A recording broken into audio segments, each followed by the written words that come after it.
ये कहानी 4 American soldiers की सच्ची कहानी है जिन्होंने 150 तालिबानियों को मार गिराया था, लेकिन इसके लिए उनको बहुत भारी कीमत चुकानी पड़ी। कहानी शुरू होती है तालिबान में बने एक अमेरिकन बेस कैंप से, जहां पर कुछ सोल्जर्स चाय का लुत्फ उठा रहे थे। उनमें से डैनी नाम के सोल्जर की जल्द ही शादी होने वाली थी, जिस वजह से सभी उससे मजे ले रहे थे। तभी अचानक उनको एक इमरजेंसी मीटिंग में बुलाया जाता है, जिसमें बताया जाता है कि तालिबानी आतंकी अहमद शाह के गिरोह ने कुछ दिनों पहले यूएस नौसेना के 20 सैनिकों को मार गिराया था। उनके इस बर्बरता को रोकने के लिए यूएस गवर्नमेंट ने एक सीक्रेट मिशन प्लान किया होता है, जिसके तहत अहमद शाह और उसके राइट हैंड तराक को जिंदा पकड़कर लाना था। पर यह मिशन आसान नहीं होने वाला था, क्योंकि अहमद शाह इंसान के रूप में एक शैतान था, जो अफगानी लोग अमेरिकन सोल्जर्स की मदद करते थे। पता चलते ही वो उनके गांव में घुस के सर कलम करवा देता था। इस मिशन को अंजाम देने के लिए सार्जेंट अपने 4 सबसे काबिल सोल्जर्स मर्फी, डैनी, एक्सेल्सन और मार्कस को चुनते हैं, जिन्हें रातों रात निरीक्षण करने के लिए मिशन पर भेज दिया जाता है। वहीं इनकी पूरी बटालियन इनसे कुछ दूर एक बेस कैंप पर ठहरती हैं, ताकि जैसे ही अहमद शाह का लोकेशन मिले ये लोग उस पर टूट पड़े। शाह के ठिकाने तक पहुंचने के लिए इन्होंने 4 वे पॉइंट बनाए थे।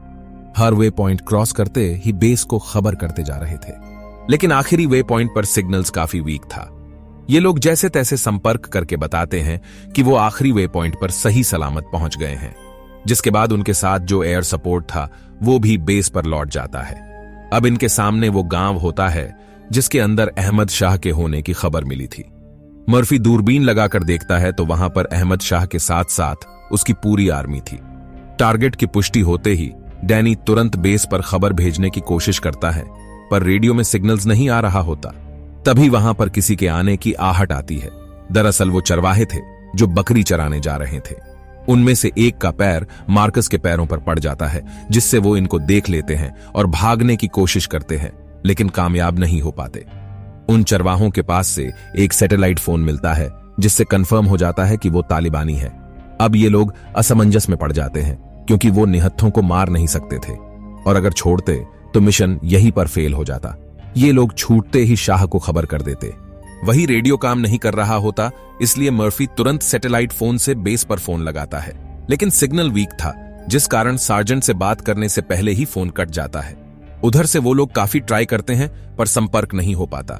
इसी दरमियान जो बेस पर अपैचीज मौजूद थे वो भी किसी दूसरे मिशन के लिए निकल गए, यानी कि ये लोग चाहकर भी उनकी मदद नहीं कर सकते थे।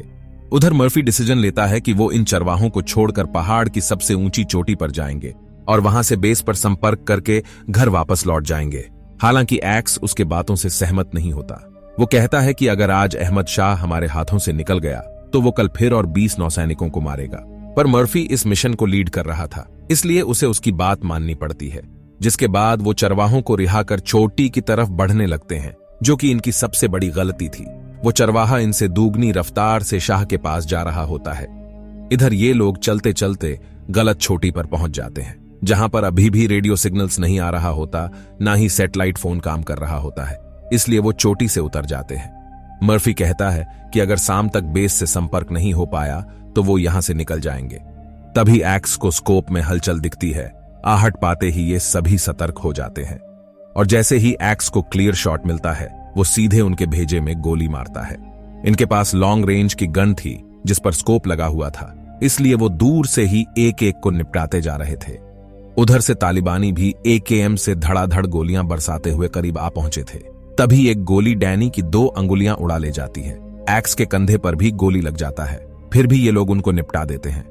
मार्कस तुरंत कॉल देता है कि उनके दाईं तरफ रास्ता सुरक्षित है, लेकिन उस तरफ भी तालिबानी मशीन गन लेकर आ चुके थे, इसलिए ये लोग बाईं तरफ से बढ़ते हैं। तभी मर्फी को गोली लग जाती है। सामने से दाएं बाएं हर तरफ से इनके ऊपर गोलियां चल रही होती हैं। इनके पास पीछे हटने के अलावा दूसरा कोई चारा नहीं बचता। मार्कस तुरंत स्मोक ग्रेनेड करता है और ये लोग जैसे ही पीछे हटते हैं, एक्स को पैर में और मार्कस के बम पे गोली लग जाती है। किसी तरह ये लोग एक दूसरे को कवर देते हुए खाई तक पहुंचते हैं और वहां से कूद जाते हैं, जिस वजह से चारों को काफी चोट लगती है, पर जल्द ही संभल कर खाई के नीचे छिप जाते हैं। मर्फी एक बार फिर सैटेलाइट फोन से संपर्क करने की कोशिश करता है, लेकिन कोई फायदा नहीं होता। तभी तालिबानी ऊपर से गोलियां बरसाना शुरू करते हैं, जिसमें से एक गोली मर्फी के पंजों में लग जाती है। इतना नीचे से ये लोग उनका सामना नहीं कर सकते थे, इसलिए तुरंत वहां से बचकर जगह चेंज करते हैं। भागते भागते अब इनका बुरा हाल हो चुका था। ये लोग थककर एक पहाड़ के नीचे आराम करते हैं, जहां पर मार्कस उनके जख्मों के अंदर मिट्टी भरता है ताकि चलने पर ब्लड का बहाव रुक सके। अभी ये लोग ठीक से रिवाइव भी नहीं हो पाए थे, तब तक तालिबानी इन्हें ढूंढ लेते हैं, जिस वजह से दूसरी बार इन्हें खाई में कूदना पड़ता है। मार्कस डैनी को कंधे पे उठाकर कूदने ही वाला होता है कि तभी उसे गोली लग जाती है और वो ऊपर ही छूट जाता है। जो रिंग उसने अपने गर्लफ्रेंड को शादी पर देने के लिए लिया था, तालिबानी छीनकर उसे गोली मार देते हैं और वहीं से इनके ऊपर आरपीजी से प्रहार करते हैं। यहां मर्फी समझ चुका था कि अब वो बिना सपोर्ट के यहां से बचकर नहीं निकल सकते, इसीलिए अपना सारा मैगजीन मार्कस को देकर कहता है कि वो बेस से संपर्क करने के लिए पहाड़ी के ऊपर जा रहा है। मार्कस उसे रोकने की कोशिश करता है, क्योंकि उन्हें पता था कि वो ऊपर जाते ही मारा जाएगा। फिर भी वो उसकी बात नहीं सुनता और ऊपर चढ़ना स्टार्ट करता है। नीचे से ये दोनों उसे कवर देते हैं और मर्फी बचते बचाते पहाड़ के चोटी पर पहुंच जाता है, जहां से वो बेस पर फोन लगाकर बताता है कि वो शिकार गांव के पहाड़ियों में फंसे हुए हैं और जंग छिड़ गई है, मदद चाहिए, उन्हें एयर सपोर्ट की जरूरत है। तब तक तालिबानी उसके पास आ चुके थे। यहां पर वो मर्फी को भी मार देते हैं। उधर मार्कस और एक्स को बचने के लिए अलग अलग भागना पड़ता है। तालिबानी इनको चारों तरफ कुत्तों की तरह ढूंढ रहे थे।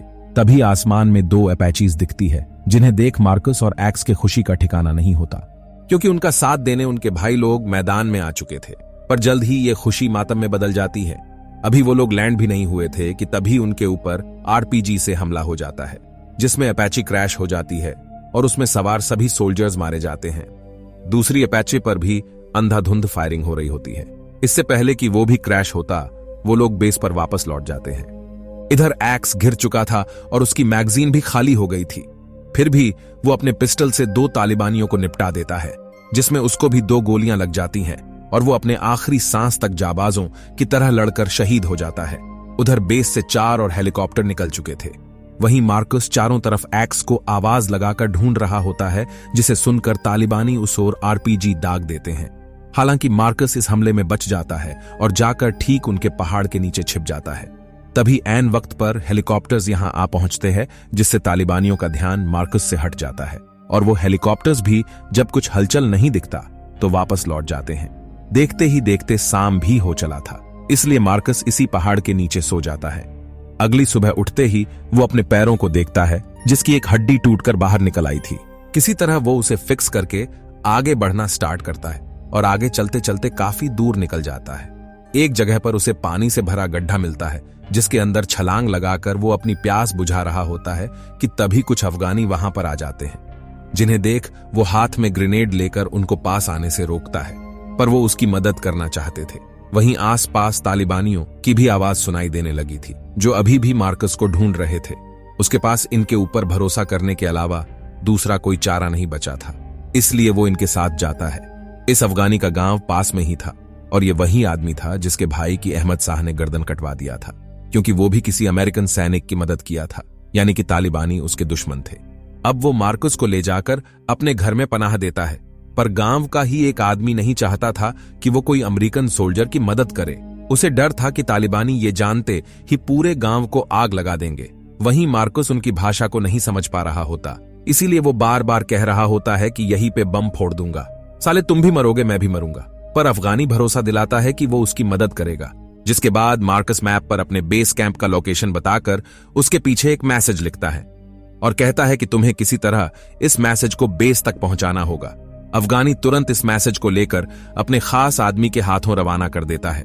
इसके कुछ देर बाद ही तालिबानी मार्कस को ढूंढते ढूंढते गांव में आ धमकते हैं और घरों में घुसकर चेक करते हैं, जहां पर मार्कस उनको मिल जाता है। वो उसे घसीटकर उस लकड़ी तक ले जाते हैं जिस पर अफगानी के भाई का सर कलम किया था। अब वो मार्कस का भी गर्दन काटने वाले होते हैं। तभी अफगानी और उसके गांव वाले मिलकर तालिबानियों के ऊपर गन पॉइंट कर लेते हैं, जिस वजह से उनको मार्कस को छोड़कर यहां से जाना पड़ता है। जाते जाते टारक कह के जाता है कि वो इसका बदला लेने वापस जरूर आएगा। यहां से अफगानी मार्कस को एक बार फिर बचाकर वापस घर में लेकर आता है, जहां पर वो उनसे चाकू लेकर अपने पैरों में लगे ग्रेनेड के छर्रों को बाहर निकालता है, जिससे उसको इतना दर्द होता है कि वो सहन नहीं कर पाता। और बेहोश हो जाता है। बेहोशी के हालत में ही अफगानी उसके घाव वगैरह को साफ करके कपड़े भी चेंज कर देता है। वहीं अब शाम भी ढलने वाली होती है और गांव के हर एक आदमी हाथ में AKM लेकर तैनात होते हैं। पर यह रात बिना गोलीबारी के सुकून से कटती है। उधर सुबह होते ही शाह, तारक और उसकी पूरी तालिबानी आर्मी गोला बारूद लेकर गांव पर हमला करने के लिए निकल पड़ते हैं। इधर अफगानी भी तैयार बैठे थे। तभी मार्कस की नींद खुलती है तो वो देखता है कि अफगानी उसके लिए पीने को पानी और कुछ खाने को लाया था। अभी वो खाना खा ही रहा होता है कि तभी इनके घर पे RPG से हमला हो जाता है, यानी कि तालिबानी अब गांव में घुस चुके थे। दूसरी तरफ अफगानी बेस पर मार्कस का वेरीफाई लेटर लेकर पहुंच चुका था। जैसे ही पता चलता है कि मार्कस अभी भी जिंदा है और मदद मांग रहा है, वहां पर जितने भी सोल्जर्स और हेलीकॉप्टर्स अवेलेबल थे सभी काफिला बांधकर मार्कस को बचाने निकल जाते हैं। इधर लड़ाई के बीच अफगानी मार्कस और अपने बेटे को बचाकर दूसरे घर में ले जा रहा होता है। तभी टराक उन्हें देख लेता है, जिसके बाद दोनों में फाइट शुरू हो जाती है और अफगानी टराक के ही पिस्टल से उसको मार डालता है। तब तक घर के अंदर एक तालिबानी घुस चुका था जो मार्कस को बुरी तरह से पीटता है और गला दबाकर मारने ही वाला होता है कि तभी अफगानी का बेटा उसे चाकू लाकर देता है, जिससे मार्कस उसको मारकर अपने आप को बचा पाता है। वहीं बाहर भी काफी भसड़ मची हुई थी।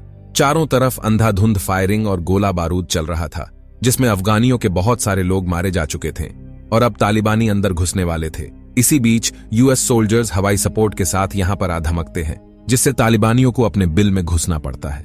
वो जंगल की तरफ भाग निकलते हैं और देखते ही देखते ये जगह अब इनके कंट्रोल में होता है, जिसके बाद मार्कस को बचा लिया जाता है और वो जाते जाते उस अफगानी को शुक्रिया बोलकर जाता है जिन्होंने हार्ड टाइम में उसकी मदद की। और इस तरह एक सच्ची घटना पर आधारित ये फिल्म, ये कहानी यहीं पर समाप्त हो जाती है।